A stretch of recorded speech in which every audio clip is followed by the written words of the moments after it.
dentro de 8 días. La colega que nos va a acompañar para dictar esta charla es Luz Dari Páez, nutricionista dietista de la Universidad Javeriana, Quito Más. Desde ahora los invito a que nos acerquemos más a los errores en el metabolismo, a que indaguemos un poco más sobre la nutrición en errores innatos del metabolismo, porque esta población necesita mucho del aporte de los insumos. Luz Dari, tienes la palabra. Bueno, buenos días para todos. Espero que estén muy bien el día de hoy en sus casas o en sus sitios de trabajo. Bueno, entonces, pues hoy, como ya les dijo Diana, vamos a hablar sobre errores innatos del metabolismo. La idea es hacer una revisión muy general sobre este tema. Voy a tratar de hacerles una charla un poquito amable acerca de estos errores innatos del metabolismo. Lo primero que tenemos que saber es ¿qué son los errores innatos del metabolismo? Entonces, es un grupo de enfermedades que se presentan de pronto muy pocas veces, pero que son muy diversas. Son enfermedades monogénicas de herencia autosómica recesiva, en la cual hay alteración de un gen y este va a producir un defecto enzimático que conduce a alteraciones bioquímicas según la enfermedad metabólica que se esté presentando. Esta alteración, ¿qué va a hacer? Va a provocar que el cuerpo no tenga la energía ni los productos que necesita para funcionar correctamente y a cambio se van a acumular algunos productos que pueden resultar tóxicos para el organismo. Estas sustancias ocasionan principalmente daño en el sistema nervioso central, en el hígado, en el riñón. Esta alteración se puede manifestar básicamente como retardo mental o inclusive causar la muerte del niño. Bueno, entonces esta alteración básicamente, ¿qué nos va a llevar? A que haya una aparición de sustancias producidas al metabolizar dicho sustrato, que haya un acúmulo de ese sustrato que no es metabolizado, que se presenten también algunos fenómenos derivados de la menor formación del producto final o de la ausencia de este producto final. Y pues hay una imposibilidad para transformar o utilizar de forma adecuada algunos de sus componentes mayores, entre los cuales se encuentran pues las proteínas, los hidratos de carbono y las grasas. Bueno, de aquí a que están implicadas estas vías metabólicas como las proteínas, las grasas y los carbohidratos, es por eso que el tratamiento nutricional y el papel de nosotros como nutricionistas es súper importante en el tratamiento de estos pacientes. Básicamente, pues se debe hacer una dieta especial que va a evitar que aquellas sustancias que son nocivas no se puedan metabolizar y esto nos va a llevar a que el organismo pues asegure todos los nutrientes que se necesita para funcionar y haya un adecuado desarrollo.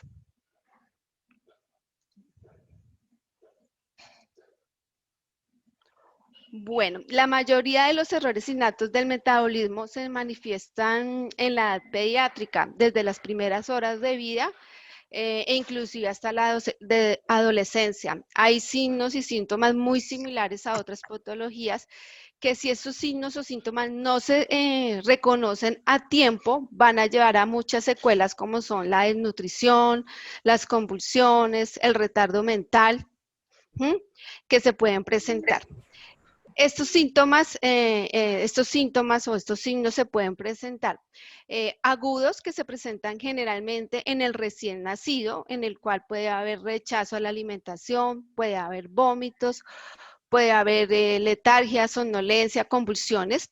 Hay otros que se presentan también son agudos, pero se presentan alrededor de los 6 meses, muchos de ellos cuando se inicia la complementaria, puede haber compromiso de conciencia, vómitos, alteraciones hepáticas, neurológicas, psiquiátricas, hipoglicemias, hiperamonemias, O también hay otros síntomas específicos de las enfermedades metabólicas, por ejemplo, las cataratas que se presentan en la galactosemia, macrocefalia, hiperkeratosis, cardiomiopatías. También encontramos algunos otros síntomas crónicos y progresivos que se presentan pues, en el transcurso del desarrollo, como son retardo en el crecimiento, hipotonía, disminución de la masa muscular.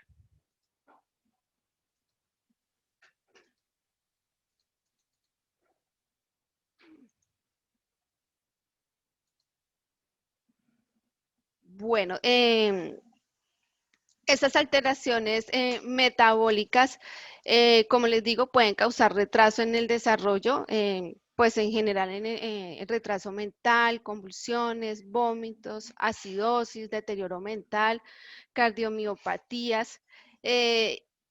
Todos estos resultados, todos estos síntomas son el resultado de los efectos tóxicos de los metabolitos que se acumulan en el sistema nervioso central.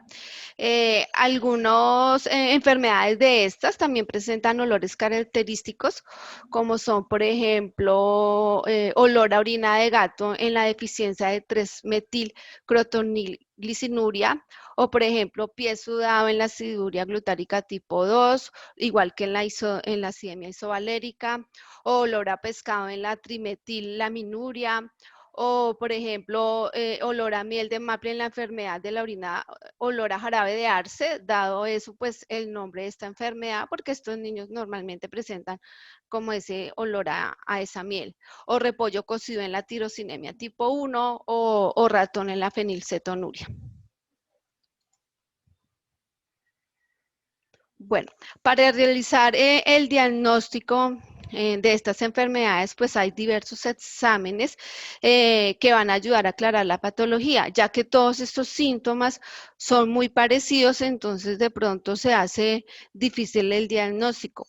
Entre esos estudios de laboratorios en niños se encuentra el hemograma con recuento de plaquetas, la orina completa, los gases venosos, los electrolitos plasmáticos, la glicemia, los niveles de amonio, las sustancias reductoras en orina, la cetonuria, si hay pues acidosis o hipoglicemias, la cuantificación de aminoácidos en sangre y orina, los ácidos orgánicos, el ácido láctico o espectrometrías de masa intacta. Entonces, en general, estos son los exámenes que se utilizan para poder hacer el diagnóstico eh, de estas enfermedades. Bueno, en cuanto a la clasificación de los errores innatos del metabolismo, como les dije al principio, son diversas. Acá les puse de pronto algunos grupos, entre las cuales para los hidratos de carbono se encuentran las glucogenosis, que hay de diferentes tipos, las acidemias lácticas, los errores innatos del metabolismo de la galactosa, los de la fructosa.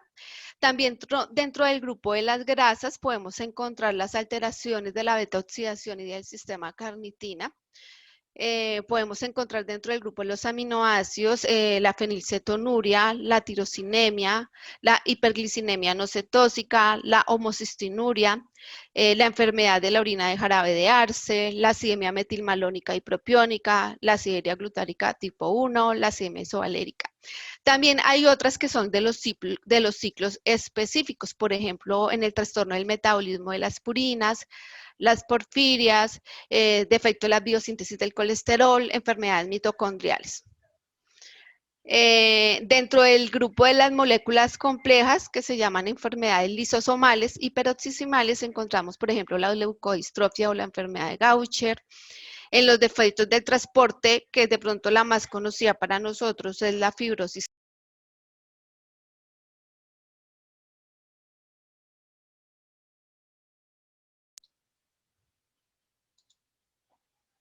Bueno, ¿me están escuchando? Bueno, dentro de otras enfermedades metabólicas también están las enfermedades hereditarias de los neurotransmisores, osteogénesis imperfecta.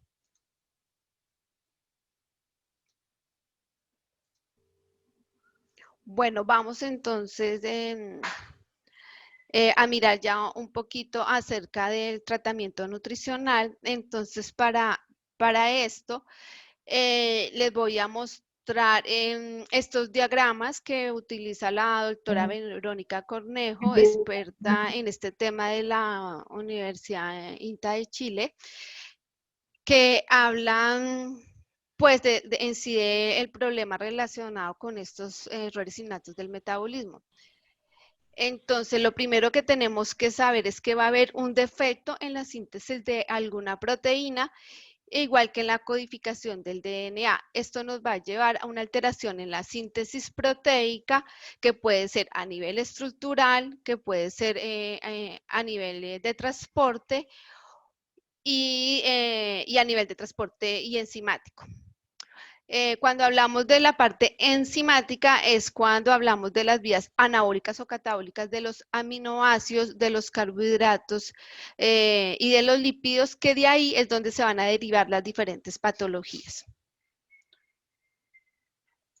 Bueno, en cuanto al tratamiento, entonces para el tratamiento tenemos que saber que la alteración metabólica siempre tiene una vía de desarrollo, en la cual hay una vía metabólica en la que A se va a transformar en B y va a haber una alteración enzimática a este nivel. Entonces, acá va a haber una acumulación del sustrato que es previo al bloqueo, o también va a haber una disminución del producto que es posterior al bloqueo. Dependiendo de eso, existen pues las formas de manejo. Entonces, puede ser pues suplementar el producto, puede ser hacer la restricción del sustrato que se está acumulando, la suplementación de cofactores, que en la mayoría son vitaminas, y se pueden dar unas megadosis de vitaminas que permiten que haya respuesta a la vía alterada, o en general bloquear las vías metabólicas previas al bloqueo, y también utilizar la terapia de reemplazo enzimático. Bueno, teniendo en cuenta esto, entonces el objetivo de la terapia nutricional, ¿cuál va a ser? Corregir la vía metabólica que se encuentra alterada. Entre eso, pues, como ya les dije, se debe hacer la restricción del sustrato que se acumula, se debe suplementar el producto final que se encuentra en déficit, se deben estimular vías alternas, o también se pueden usar drogas que eliminen o eviten la síntesis del metabolismo, del metabolito que está siendo tóxico. Bueno, esta terapia nutricional, para nosotros el tener mayor conocimiento de la parte bioquímica y molecular, nos va a ayudar a que pues haya aplicación de tratamientos específicos para cada enfermedad. Hoy en día de pronto la terapia nutricional es un poco más fácil que antes, porque ya existen en el mercado algunos productos nutricionales específicos según la patología. La patología. También, pues, cuando se logra identificar al nacimiento qué error innato del metabolismo existe, pues también va a ser mucho más fácil el tratamiento nutricional, pues, sobre todo en países donde existen los programas de pesquisa neonatal. ¿Esto qué nos va a llevar? Que esta terapia nutricional sea de pronto en el momento indicado, nos va a llevar a revertir la enfermedad, y pues se va a garantizar un crecimiento normal y un desarrollo normal del niño. Bueno, como ya les mencioné, pues nuestro papel como nutricionistas es fundamental en el tratamiento de estos pacientes.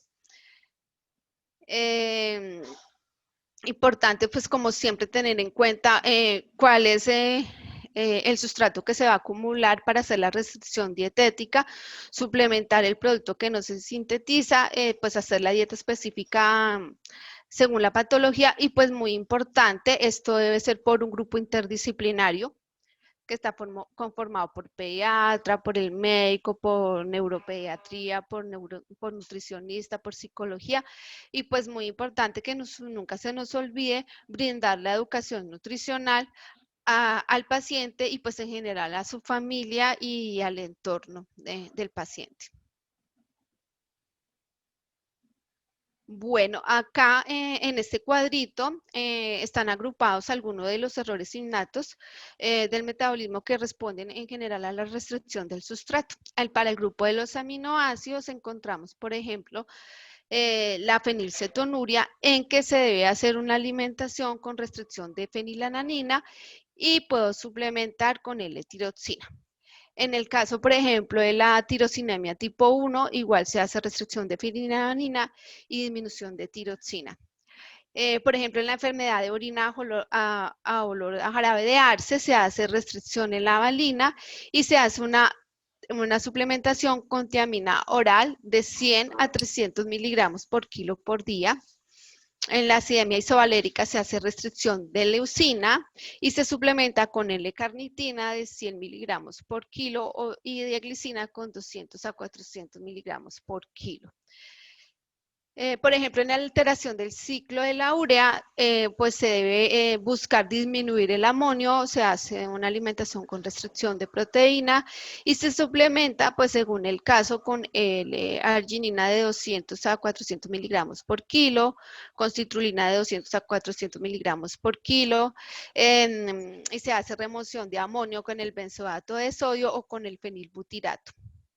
En el caso de los errores innatos del metabolismo que se encuentran relacionados con la vía metabólica de los carbohidratos, podemos encontrar la galactosemia, en la cual es importante eliminar la galactosa de la alimentación y pues se reemplaza por leche de soya y calcio elemental, o en el grupo de la glucogenosis, por ejemplo, la tipo 1, se elimina la lactosa, la fructosa y el sorbitol, y se debe dar alimentación con carbohidratos complejos y se debe dar almidón crudo en una dosis de 1.5 a 2 gramos por kilo por dosis, repartidos en cada 3 o 4 horas. Por ejemplo, en la intolerancia a la fructosa, debo realizar una disminución del aporte de fructosa de menos de 10 miligramos por kilo y debo suplementar con vitamina C.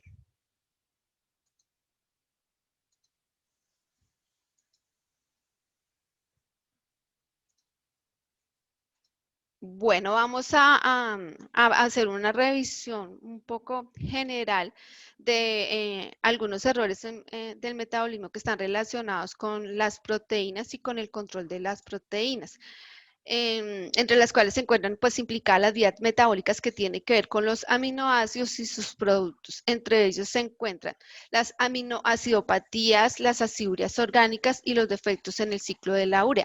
Entonces, ¿qué es importante? Pues esto es general para este grupo de enfermedades, porque igual cada una tiene un tratamiento específico. Entonces debemos evitar periodos de ayunos prolongados. Se debe realizar una restricción en la cantidad total del aporte de proteínas naturales.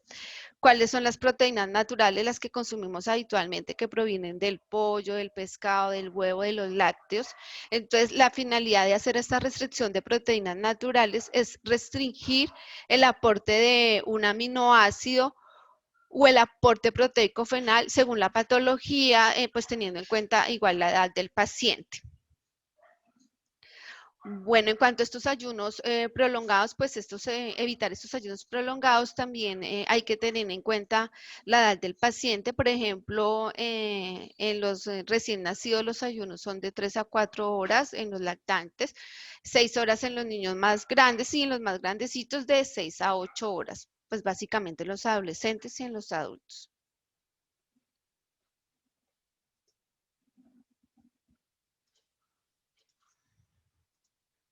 Bueno, igual la cantidad de proteína total de la dieta se calcula según las necesidades proteicas diarias dependiendo de la edad. Entonces, ¿qué vamos a tener en cuenta? Que se calcula el total de proteína, pero ese total de proteína debe ser la suma de la proteína natural más la proteína de fórmulas especiales, es decir, fórmulas que están exentas del aminoácido que nos está ocasionando el problema. También hay fórmulas especiales para aminoacidopatías o aciduras orgánicas o mezclas de aminoácidos esenciales, como en el caso del defectos del ciclo de la urea. Entonces, pues, Entonces la idea es dar la proteína total con la suma de la proteína natural y la suma de la proteína proveniente de fórmulas especiales. Este aporte proteico se debe repartir de 4, 5 a 6 comidas al día, siempre combinando las proteínas naturales con las de la fórmula especial. Y pues se debe cuantificar la proteína de alto valor y bajo valor biológico cuando se está calculando la dieta. Igual debe haber un aporte adecuado de calorías según la edad, el sexo, el peso y la actividad del paciente. Y pues también nuestra labor como nutricionistas es hacer que esta alimentación sea diversa, sea variada y agradable. Bueno, en algunas situaciones especiales en que el niño de pronto se encuentre hospitalizado con alguna infección, con alguna fiebre, algún procedimiento quirúrgico, se deben retirar los alimentos de alto o medio valor biológico de la dieta, se debe cubrir el requerimiento nutricional con aporte calórico de alimentos ricos en carbohidrato y se deben suministrar fórmulas especiales.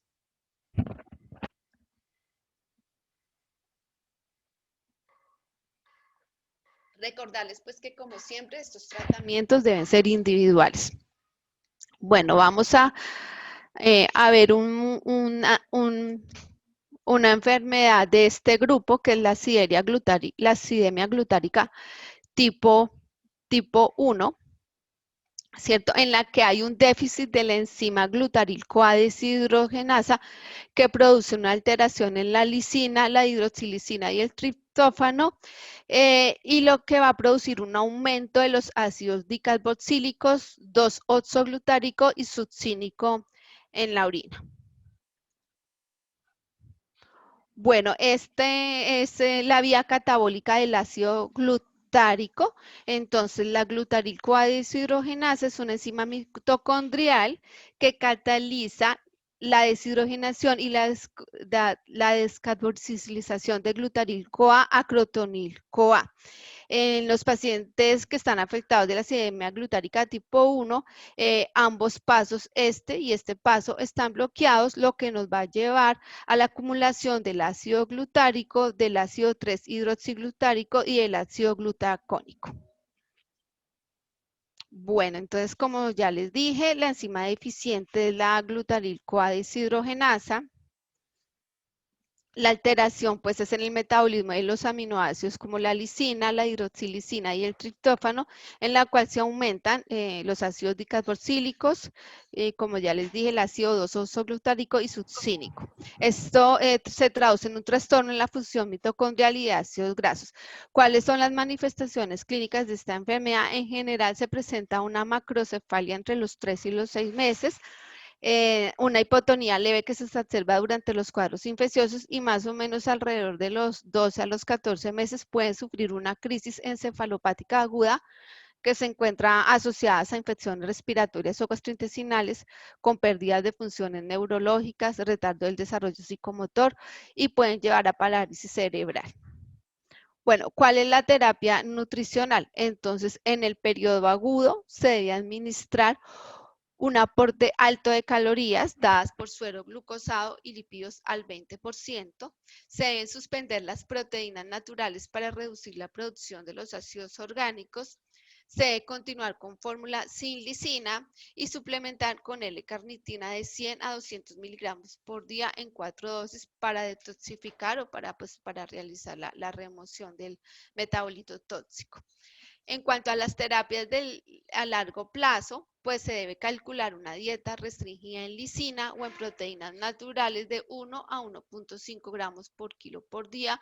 Se suministra una fórmula especial sin lisina, se suplementa con L-carnitina de 100 a 200 miligramos por kilo por día y se utiliza como factor riboflavina 100 miligramos por kilo por día. En cuanto al seguimiento, pues se debe realizar exámenes constantes para ver cuáles son los niveles de ácido glutárico, evaluar los aminoácidos como triptófano, ácido glutárico en orina y los ácidos orgánicos para conocer pues los valores de ácido glutárico y 3-hidroxiglutárico para ver si se encuentra disminución. Bueno, esta es una recomendación de nutrientes en acidoria glutárica tipo 1. Entonces, por ejemplo, en un bebé de 0 a 3 meses se hace una restricción de lisina de 80 a 100 miligramos por kilo por día. Hay algunas tablas de nutrición especiales con el contenido de lisina y triptófano en los alimentos que nos van a permitir realizar este cálculo. Y de proteínas, pues se da de 3 a 3.5 gramos por kilo por día, haciendo pues siempre la combinación de proteínas naturales con fórmulas exentas de lisina. Y pues el aporte de calorías es de 120 kilocalorías por kilo por día. Bueno, vamos también a hacer una revisión general de uno de los errores innatos del metabolismo relacionados con los hidratos de carbono, que es la galactosemia clásica o tipo 1. Entonces, esto para recordar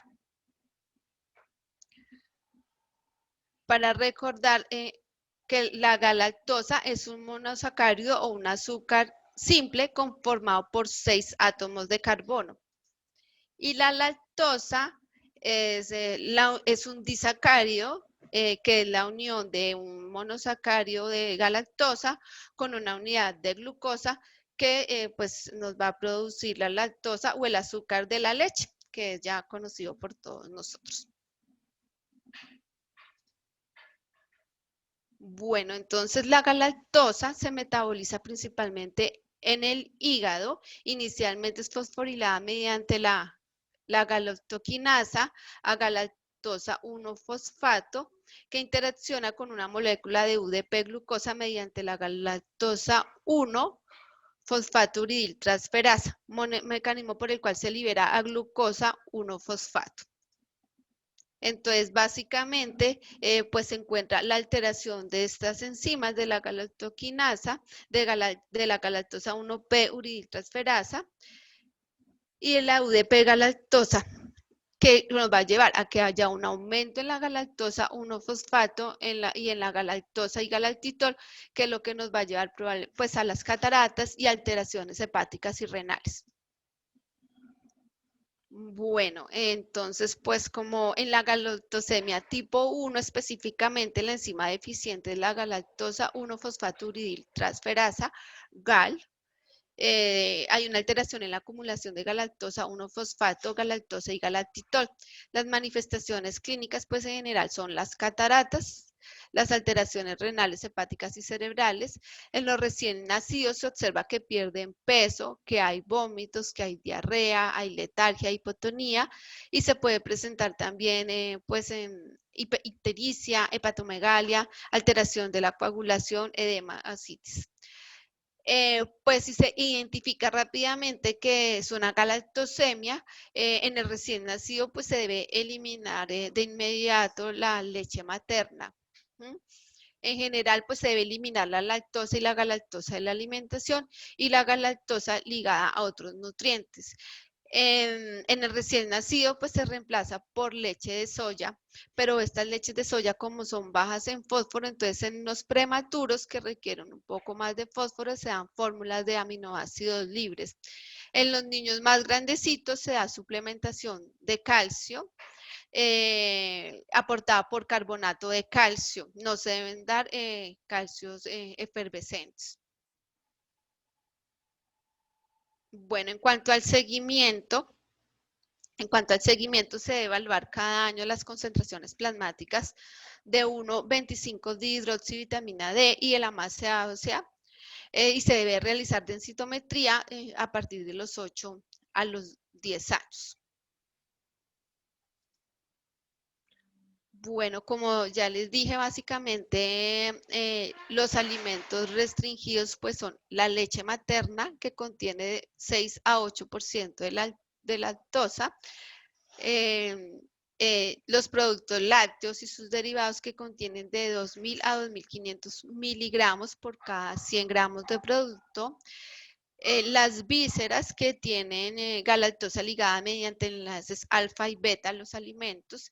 Y pues muy importante el etiquetado nutricional, ya que muchos, digamos que la leche se encuentra, por decirlo así, escondida en muchos productos. Entonces es importante enseñarle a nuestros pacientes a leer las etiquetas nutricionales y que no contengan pues lactosa, que no tengan caseinatos sódicos que pues van a tener aporte de leche y pues va a ser nocivo para esta enfermedad.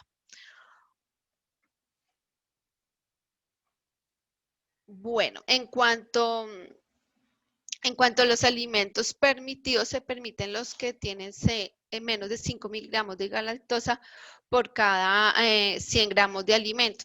Entonces está permitido pues la leche de soya, los cereales en general, pero pues toca estar pendiente que estos cereales no sean fabricados con leche, ni margarinas, ni productos de panadería y pastelería, pues porque normalmente contienen leche o margarinas. Lo mismo pasa con la repostería y los azúcares, que muchos postres contienen leche como arequipes, masmelos, helados de crema, caramelos, panelitas de leche, chocolatinas. En cuanto a los huevos, pues los huevos se pueden consumir, pero hay que tener en cuenta son los postres que hayan sido realizados con huevo y que adicionalmente contengan leche. Dentro de las grasas, pues se pueden dar en general los aceites vegetales o margarinas que no contengan nada de leche. En cuanto a las verduras, pues no hay restricción. En carnes, pescados y aves se pueden consumir todas, pero pues tener en cuenta que las preparaciones no lleven leche. En cuanto, bueno, también se debe tener en cuenta otros grupos como los medicamentos, algunos suplementos de vitaminas que pueden contener lactosa. Acá pues dejé en interrogación las legumbres y las frutas porque hasta hace un tiempo, aparte de los lácteos, se hacía restricción también de muchas frutas por los contenidos de galactosa que podían encontrarse. Pero pues la última guía que hay con respecto al tratamiento de la galactosemia, entonces está la guía clínica internacional para el manejo de la galactosemia clásica, diagnóstico, tratamiento y seguimiento. Ellos nos dicen que podemos permitir cualquier cantidad y tipos de frutas, verduras y legumbres o inclusive quesos maduros que contengan menos de 25 miligramos de galactosa por 100 gramos de producto. Entonces, pues digamos que ahorita es un poquito más fácil la realización de estas dietas porque eh, pues las restricciones son menos fuertes, pues ya ellos basados en los estudios que hicieron para realizar estas guías. Bueno, les voy a hablar un poquito de forma general de otra alteración que se presenta en el metabolismo de los lípidos, que son los defectos en la oxidación de los ácidos grasos. Entonces, los defectos de la oxidación de los ácidos grasos corresponden a un grupo de alteraciones metabólicas hereditarias que afectan la producción intramitocondrial de energía a partir de los lípidos. Pues existen varios trastornos diferentes de acuerdo al tipo de ácido graso que no se pueda metabolizar. Por ejemplo, los de cadena muy larga, los de cadena larga, los de cadena media, los de cadena corta. Las vías metabólicas de producción de energía a partir de esos ácidos grasos se dividen en 4 etapas, que son el ciclo de la carnitina, el ciclo de la beta oxidación de los ácidos grasos, la transferencia de electrones y la síntesis de cuerpos cetónicos. Bueno, en cuanto específicamente al defecto de la oxidación de los ácidos grasos y de los ciclos de la beta oxidación, pues hay varios defectos según el ácido graso que se encuentra afectado. Entonces, por ejemplo, están los defectos de la sil-CoA deshidrogenasa de cadena muy larga, los defectos de la sil-CoA deshidrogenasa de cadena larga, los defectos de la sil-CoA deshidrogenasa de cadena media, los de cadena corta, asimismo los defectos de la 3-hidroxiacil-CoA deshidrogenasa de cadena larga, de cadena corta y de cadena media. Pues esto también es un tratamiento, digamos que general, porque como cada ciclo pues requiere también un tratamiento específico e individual según pues la edad del paciente y, y la patología. Dentro de las manifestaciones clínicas se encuentra el daño hepático, la hipoglicemia, la letargia, las náuseas, el vómito. En cuanto a la terapia nutricional, pues se debe evitar el ayuno prolongado. En ellos también pues se usa almidón crudo de 1.5 a 2 gramos por kilo por día y se debe fraccionar la alimentación cada 3 a 4 horas, pues igual de día y de noche. Se debe hacer una restricción de grasa del 20 al 25%. En cuanto a la restricción de alimentos, la restricción se hace teniendo en cuenta el ácido graso que esté afectado. Entonces, por ejemplo, si mi ácido graso es de cadena larga, pues el aporte de grasa no debe ser dado por ácidos grasos de cadena larga.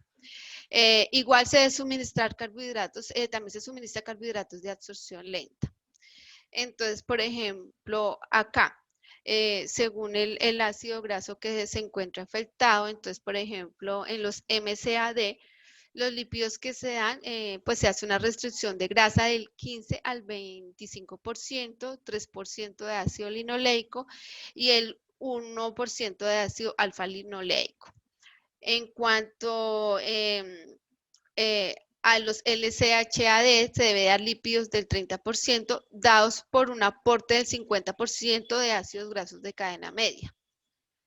En cuanto a los de cadena larga, se debe suplementar, o sea, los de cadena larga y muy larga, se debe hacer una suplementación con L-carnitina de 50 miligramos por kilo por día, ya que esta amina es la que es utilizada para transportar estos ácidos grasos a la mitocondria para su metabolización. En los BLCAD se deben dar los lípidos del 20% con un aporte del 30% dado por los ácidos grasos de cadena media. Se debe disminuir la grasa saturada y los aceites vegetales. Y en cuanto al ciclo de la detoxificación de los ácidos grasos de cadena corta y media, pues los ácidos grasos de cadena media están contraindicados, es decir, que pues yo no puedo dar aceite de coco ni de palma y leche y pues puedo usar el aceite de oliva. Pues esto igual es una revisión muy general de esas alteraciones en el metabolismo. Pues igual espero que esto sea un abrebocas para que todos nos interesemos cada día más por el tratamiento nutricional de estos pacientes, pues porque es un tema muy amplio, importante que debe haber una educación nutricional a los padres y a los niños, que esto es de un equipo multidisciplinario que está conformado por pediatra, nutricionista, neurólogo, químico farmacéutico, psicólogo, terapeutas, pues que digamos que va a ser más exitoso el tratamiento de estos pacientes. Pues igual es importante conocer la bioquímica de la patología para poder ajustar los excesos y deficiencias a las necesidades individuales del niño. Y pues sería importante pues los programas de pesquisa neonatal que igual pues en Colombia todavía no existe sino para hipotiroidismo congénito. Bueno, espero que les haya gustado la charla. Aquí quiero mostrarles, estos son dos pacienticos que he tenido. Este es un niño con una glicogenosis tipo 1 y esta es una nena de una aciduria glutárica. Entonces, pues muchas gracias por su atención. Espero sus preguntas. Ya estoy leyendo las preguntas, ya me dispongo a contestarlas. Bueno, acá por ejemplo me preguntan que qué marcas comerciales recomiendan para prematuros y para niños con galactosemia. Pues igual, hay fórmulas en Colombia de leche de soya de diferentes marcas y pues hay fórmulas de aminoácidos libres para prematuros que igual tenemos como unas 3 marcas en Colombia disponibles que podemos tener para estos niños. En el tratamiento nutricional de la aciduria glutárica tipo 1 hay tendencia a eliminar la dieta de los después de los 3 a los 5 años, ya que las secuelas a largo plazo no se pueden evitar. ¿Cuál es su opinión al respecto? Pues con respecto a esa pregunta, pues sí, desafortunadamente las secuelas no se pueden, mejor dicho, si se identifica la aciduria glutárica desde el inicio, pues sí se puede hacer algo por estos niños, se puede hacer la restricción de la proteína y las fórmulas especiales cuando el diagnóstico es, digamos que desde recién nacido o antes de que tenga las secuelas neurológicas. Sin embargo, pues cuando ya los niños son más grandes, de todas maneras es importante hacer alguna restricción que aunque no hay una mejoría como tal de las secuelas neurológicas, sí se puede ver algo de regresión, o sea, sí se puede ver algo de mejoría en estos niños. Luz Dari, tienes otra pregunta también Ya estoy buscando, estoy mirando. ¿Cuál de pronto sobre me... la bibliografía. Si puedes compartirle a los participantes la bibliografía, dónde se encuentran las tablas que publicaste en tu presentación. Bueno, hay algunas, bueno, espere, como, ay, se me cerró. Dame un segundo que se me cerró. Bueno, básicamente, ustedes por internet encuentran mucha bibliografía. A ver, una de las personas que más ha trabajado lo de los errores innatos del metabolismo, que nos da todo de manera muy clara, Verónica Cornejo de la Universidad INTA de Chile. Entonces ustedes pueden hacer la búsqueda bibliográfica colocando pues por internet Verónica Cornejo, INTA de Chile, y ahí básicamente que ustedes encuentran todas las guías relacionadas con los diferentes errores innatos del metabolismo. De todas maneras, pues acá les puedo mostrar algunos. ¿Cómo hago? Por ejemplo, acá, digamos, este artículo que dice, no sé si lo están viendo, tratamiento nutricional en errores innatos del metabolismo, Sí. profesora Verónica Cornejo Espinosa, nutricionista magíster en nutrición humana, INTA Universidad de Chile. Usted es fácil de encontrar, no están restringidas las páginas, ustedes buscan y generalmente ella tiene las guías para todo. Cuando ustedes de pronto se encuentren enfrentados a un paciente que tenga alguna enfermedad de estas, ustedes pueden remitirse pues a esta bibliografía de la Universidad INTA de Chile, que pues igual como viene en español, es muy fácil, son muy, digamos que muy explicativas y muy fáciles de entender y nos da el paso a paso para el tratamiento nutricional. Igual también les había mostrado pues la última guía de la galactosemia, también se las mostré. También México también tiene unas guías muy elaboradas sobre el tratamiento nutricional. Por ejemplo, ellos tienen unas guías en cuanto al ciclo de la betoxidación de los ácidos grasos muy recientes, en las cuales también tienen el paso a paso de cómo hago yo el cálculo nutricional, por ejemplo, de la restricción de grasas, del cálculo del ácido linoleico y linolénico. Ok, Luz Dari, aquí tenemos otra pregunta. La dieta restringida en fenilalanina y tirosina, como en la fenilketonuria, ¿previene la aparición del hepatocarcinoma? Bueno, en cuanto a la dieta restringida fenilalanina y tirosina y la fenilcetonina,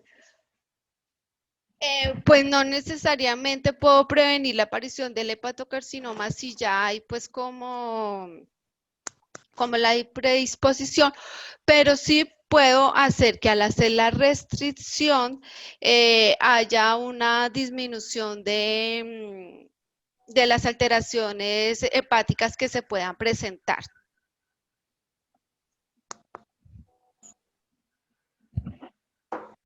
Ok, muchísimas gracias. Bueno, no nos quedan sino 4 minutos para ya cerrar nuestro evento. Vamos a esperar un minutico más y de pronto tenemos otras preguntas, colegas, las inquietudes, las preguntas que tengan alrededor del tema que muy gentilmente nos compartió Luz Dari, pues tratemos de aprovecharlo al máximo. Como les digo, estamos seguros y como dijo Luz Dari, este es un abrebocas. seguiremos trabajando sobre esto. Que sea la oportunidad para invitarlos a los colegas que nos están acompañando hoy, que aún no se han colegiado, a que hagan parte de nuestra colegiatura, para que cada día, uno, nos fortalezcamos más y que sea un medio y un canal para que cada día estemos enriqueciendo nuestros conocimientos desde la parte de nutrición y dietética. Bueno, creería que ya no tenemos más, Luz Dari, más preguntas. Damos por finalizado. Luz Dari, muchísimas gracias por tu intervención, por tu aporte, por haber compartido tus excelentes conocimientos. Excelente conferencia. Vamos a seguir conversando. Muy seguramente que tú también vas a ser parte del colegio próximamente y te tendremos muy cercana. Aquí estamos, colegas, para ustedes y seguimos en contacto. Vamos a tomar...